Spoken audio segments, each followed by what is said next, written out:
राधे कृष्णा आप सभी को। आज की वीडियो में चर्चा करेंगे फागुन शुक्ल पक्ष में आने वाली एकादशी से जुड़ी जानकारी के बारे में, जिसमें जानेंगे शुभ मुहूर्त, पारण समय, पूजा विधि और एकादशी का महत्व। इसलिए वीडियो में एंड तक बने रहिए। चलिए शुरू करते हैं। फागुन माह के शुक्ल पक्ष की एकादशी को आंवला एकादशी, रंग भरनी एकादशी, आमलका एकादशी और गौर एकादशी के नाम से जाना जाता है। मान्यता है कि इस व्रत के प्रभाव से व्यक्ति के सभी पाप नष्ट हो जाते हैं। आमल की एकादशी व्रत को रखने से 1000 गोदान के फल के बराबर पुण्य मिलता है। इस बार आमल की एकादशी पर सर्वार्थ सिद्धि योग भी बन रहा है, जो इसे और भी शुभ और फलदायी बनाएगा। कहा जाता है कि अगर आमल की एकादशी के व्रत को पुष्य नक्षत्र में रखा जाए तो इसकी शुभता और पुण्य कई गुना बढ़ जाते हैं। ऐसे में व्यक्ति को मृत्यु के पश्चात जीवन और मृत्यु के चक्र से मुक्ति मिल जाती है। आमल की एकादशी के दिन विधि पूर्वक पूजा और व्रत रखने से जीवन में आने वाली सभी परेशानियां दूर हो जाती हैं। लंबी आयु के लिए यह व्रत अति उत्तम माना गया है। आमल की एकादशी के दिन भगवान श्री हरि विष्णु के साथ साथ आंवले के पेड़ की पूजा भी की जाती है। पद्म पुराण के अनुसार आंवले का वृक्ष भगवान विष्णु को अत्यंत प्रिय है। पौराणिक मान्यता है कि जब श्री हरि विष्णु ने सृष्टि की रचना के लिए ब्रह्मा जी को जन्म दिया, उसी समय उन्होंने आंवले के वृक्ष को भी जन्म दिया था। कहते हैं कि यही वजह है कि एकादशी के दिन आंवले की भी पूजा की जाती है। माना जाता है आंवला भगवान विष्णु का प्रिय फल है। एकादशी के दिन आंवले के वृक्ष के नीचे बैठकर भगवान श्री हरि की पूजा आराधना करनी चाहिए। इस दिन पूजा के दौरान भगवान विष्णु को आंवला जरूर अर्पित करना चाहिए। साथ ही आंवले का उपटन, आंवले के जल से स्नान, आंवले का पूजन, आंवले का भोजन और आंवले का दान भी जरूर करना चाहिए। इससे भगवान श्री हरि अत्यंत प्रसन्न होते हैं।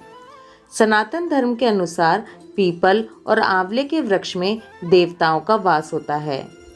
आंवले के हर हिस्से में भगवान का वास माना जाता है। इसके मूल यानी कि जड़ में श्री विष्णु जी, तने में शिव जी और ऊपर के हिस्से में ब्रह्मा जी का वास माना गया है। साथ ही इसकी टहनियों में मुनि देवता, पत्तों में वसु, फूलों में मरुदगण और इसके फलों में सभी प्रजापतियों का निवास माना जाता है। इस एकादशी को रंग भरनी एकादशी क्यों कहा जाता है, इसके पीछे भी एक पौराणिक कथा है। कहा जाता है कि भोलेनाथ और पार्वती माता की शादी के बाद सर्वप्रथम माता पार्वती काशी इसी दिन पधारी थीं, यानी कि जो माता पार्वती का गोना है वो इसी दिन हुआ था।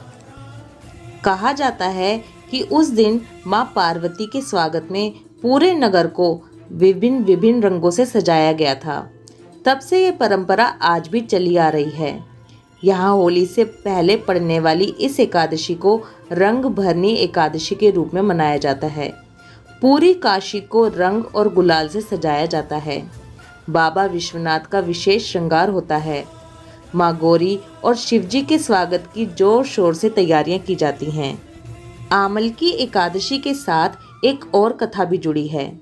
इसके अनुसार राजस्थान के सीकर में खाटू श्याम के दर्शन देने की कहानी है। मान्यता है कि इसी दिन पहली बार श्याम कुंड में बाबा श्याम का मस्तक प्रकट हुआ था। तब से होली के पहले पड़ने वाली इस एकादशी के मौके पर खाटू श्याम में मेले का आयोजन किया जाता है, जहां श्रद्धालु खाटू श्याम के दर्शन करके पूजा पाठ करते हैं और उनसे अपने घर परिवार की सुख समृद्धि की प्रार्थना करते हैं। भव्य निशान यात्रा निकाली जाती हैं। भजन कीर्तन भजन संध्या का महोत्सव मनाया जाता है।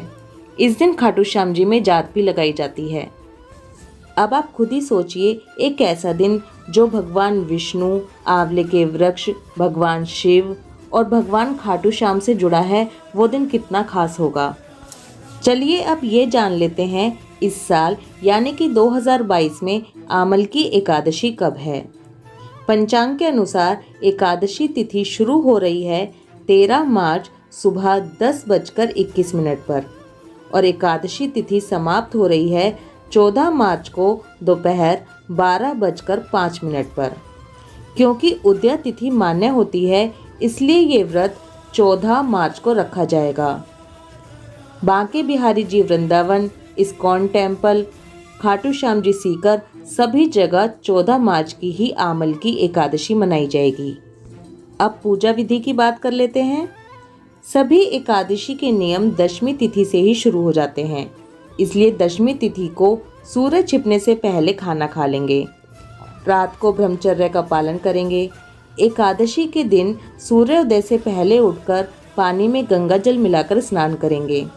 पूरे घर में गंगा जल से छींटे लगाएंगे और अब पूजा की तैयारी करेंगे। यहाँ पर मैं थोड़ा सा आपको वो विधि बता देती हूँ जो शास्त्रों में आमल की एकादशी के लिए बताई गई है।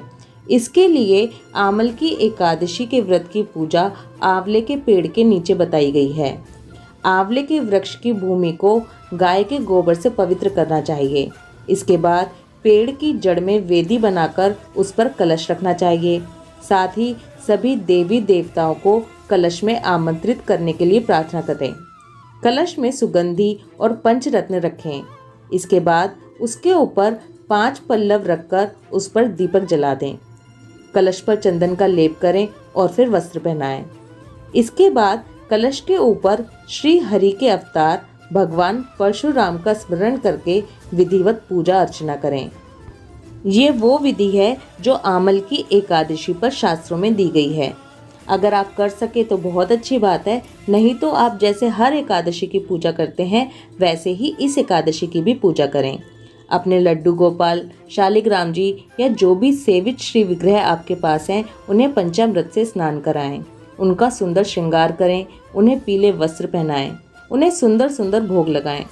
षोडशोपचार से उनका पूजन करें, लेकिन उससे पहले सबसे पहले अपने व्रत का संकल्प लें।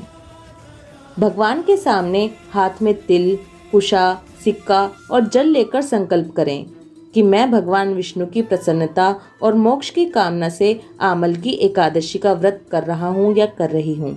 मेरा यह व्रत सफलता पूर्वक पूरा हो, इसके लिए श्री हरि मुझे अपनी शरण में रखें। इस तरह से संकल्प करने के बाद अपनी पूजा शुरू करें। भगवान विष्णु के साथ साथ माता लक्ष्मी की भी पूजा करें। आंवले के वृक्ष की पूजा करें। इसके बाद एकादशी की कथा सुनें। एकादशी माता की आरती करें। विष्णु चालीसा का पाठ करें। विष्णु सहस्त्र नाम पढ़ें। एकादशी से जुड़ी सभी वीडियोस हमारे चैनल पर ऑलरेडी हैं, जिनका लिंक डिस्क्रिप्शन में है। भगवान को तरह तरह के फूल अर्पित करें।